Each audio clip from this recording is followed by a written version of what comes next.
Starting off this chest training session, we have the basic incline barbell bench press to specifically target the upper pecs. Based on my own weak points and physique goals, you will see the majority of my chest training is done with incline variations, as I'm looking to improve the clavicular head of the chest and to increase that upper shelf of the pecs. This has been the main focus of my own physique recently. You'll see I use a closer grip on this exercise, with my pinkies about an inch inside of the rings. This puts my arms just outside shoulder width. This is something that I've spoken about a lot in the past, and it's something that I personally do to increase the range of motion on this movement. As the hands get moved closer, you will see that both the elbows and the bar travel much further down, from the top of the movement to the bottom. I also bring that bar down to the clavicle, or right under the collarbone. This is just a slight modification from a very old training technique known as the guillotine press, which in my opinion is a bit too extreme and puts too much stress on the shoulder joint. So for me, right under the collarbone allows the greatest stretch of the pecs without the risk of injury. I start out with just the bar to start warming up the joints and the muscles and to get blood flowing and to assess how my body is feeling that day. After the first set with the bar, I'll slap on a pair of 45s and take it for a set of 8 to 10 to get more blood in the muscles and to start to acclimate my body to heavier weights. My warm-up is fairly straightforward, as I start with the lightest weight possible and make consistent jumps in weight each set as I work up to my first working set weight. Each warm-up set, the reps will go down up to the point where I'm only performing 2 to 3 reps with a weight that's very close to my working set. Once the muscles are warm, I will then be just warming up the nervous system and getting it ready for the heavy loads by putting heavier weight on the bar, but not pushing those sets to fatigue, but rather feeling the weight. Each set, although still warm-up sets, are treated exactly like heavy working sets. I push the bar with the same force that I would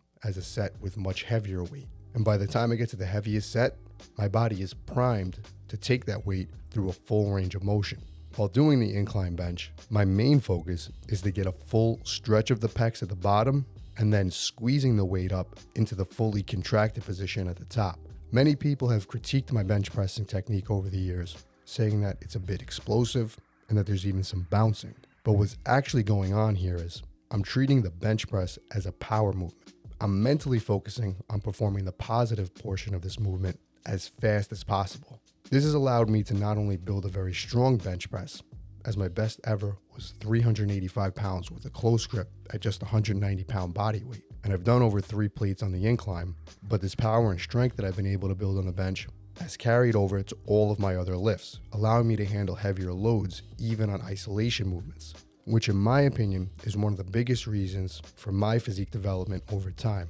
So while they might not look the prettiest, in my opinion, the results speak for themselves. This training session specifically, I performed 4 sets of 10 to 12 repetitions on the incline bench press. The first set breaking the rules slightly by loading up on the weight and performing one heavy set of just 5 reps here. This is something I like to do sparingly in my training sessions to subject my body to heavier weights. And it's something that even Arnold had recommended with a slightly different twist, as he suggested once per month to increase the weights on all your sets and to train in the lower rep ranges to really expose your body to some heavy loads. But personally me, at 33 years old and now training for just under 20 years, I'm much more cautious when exposing my body to heavy weights, and I generally will include it sparingly at maybe 1 lower rep set in one workout.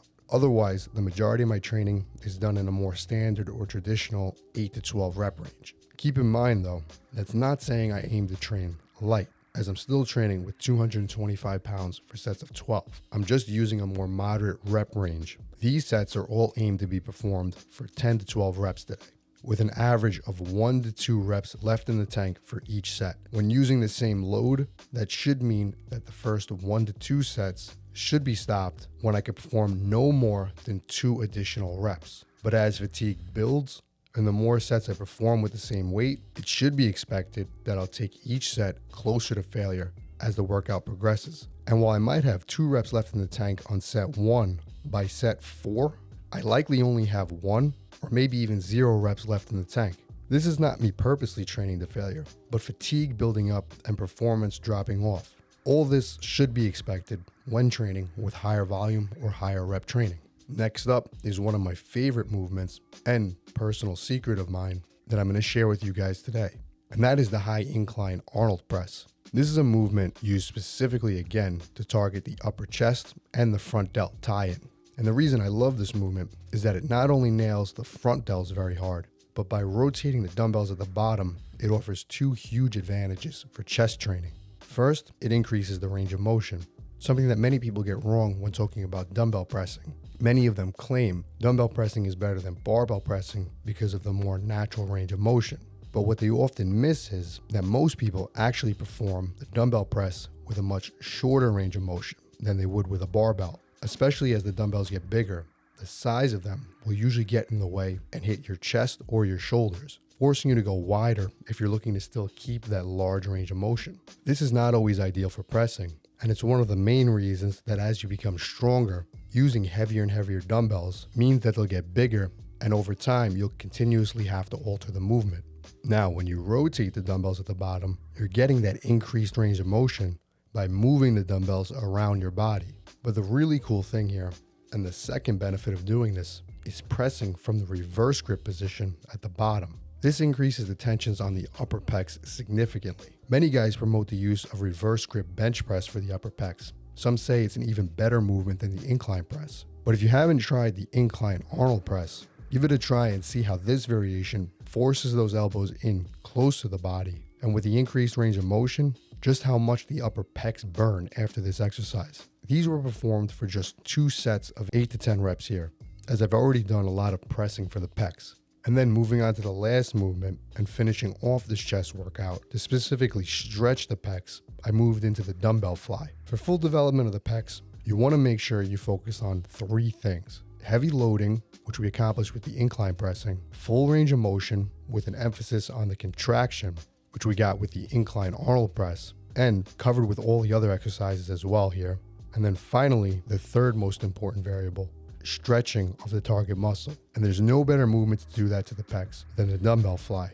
By keeping the elbows bent, I can keep the stress off the shoulders and place it directly on the pec muscles. On this movement specifically, I'll focus not on the weight or the reps here, but by driving my elbows out as far as possible and keeping my chest high, opening up the torso and really going for that deep stretch of the pecs. Bringing the hands back together at the top of the movement. This technique is a bit more loose than what you might see as described as textbook chest flies. But if your goal is big pecs, you have to expose the chest muscles to a heavy enough load to get that deep stretch of the pecs. And if you try to do that with a lighter dumbbell with a straight arm, like many people recommend, you will be severely limited on how much weight you can handle. And ultimately, you'll limit how much of a stretch you can get. This movement I performed for 4 sets of 10 to 20 repetitions. But again, I'm focusing on the stretch rather than the total number of reps here. That means that I take this set until I can no longer get as deep of a stretch as possible without sacrificing form and range of motion. So you will see the sets here might look like they're performed much further away from failure than the rest of my workout, but the sets are stopped here not based off of how many reps I have left, but how many more reps I could perform with a full stretch.